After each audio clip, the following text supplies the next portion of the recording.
1918, l'Europe veut respirer, mais la crise arrive, les peuples vont douter.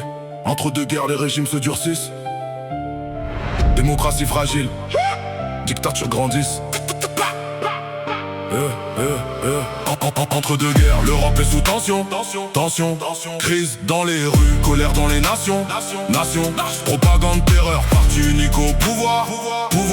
Les totalitaires veulent contrôler l'histoire. Staline en URSS, Hitler en 1933. Culte du chef, tout le peuple sous la loi. Démocratie fragile, la peur prend la place. Entre deux guerres, retiens bien la menace. Les démocraties fragilisées. Après la première guerre, l'Europe est épuisée. Des millions de morts, des sociétés traumatisées. Les peuples veulent la paix, mais la paix reste fragile. Les frontières ont changé, les rancœurs restent visibles. Puis vient la crise de 1929. Chômage, misère, la confiance ne se relève pas neuf. Dans les rues, la colère cherche des responsables. Les démocraties paraissent faibles, lentes, instables. Certains promettent l'ordre, la force et la grandeur. Ils jouent sur la crise, sur la peur, sur les douleurs. Quand la démocratie doute, les extrêmes avancent et les libertés reculent dans le silence. Entre deux guerres, l'Europe est sous tension. Crise dans les rues, colère dans les nations. Propagande, terreur, parti unique au pouvoir. Les totalitaires veulent contrôler l'histoire.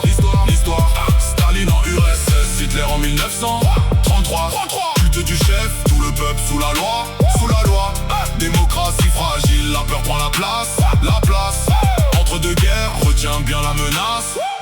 Les régimes totalitaires. En URSS, Staline impose son pouvoir. Un seul parti, un seul chef, personne ne peut voir. Collectivisation des terres, plan pour l'industrie. L'État dirige tout, même les vies, même les esprits. Les opposants disparaissent, le goulag les enferme. La propagande répète que le régime est ferme. On surveille, on dénonce, on contrôle la pensée. C'est un régime totalitaire, liberté effacée en Allemagne. Hitler arrive en 1933.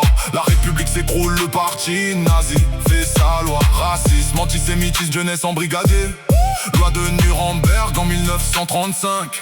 Les juifs sont rejetés. Affiches, discours, radio, grand rassemblement. Le chef devient une image, presque un monument. Même logique, contrôler toute la société par la peur, la violence et l'idéologie imposée. Entre deux guerres, l'Europe est sous tension. Crise dans les rues, colère dans les nations. Propagande, terreur, parti unique au pouvoir. Les totalitaires veulent contrôler l'histoire. Staline en URSS, Hitler en 1933. Culte du chef, tout le peuple sous la loi. Démocratie fragile, la peur prend la place.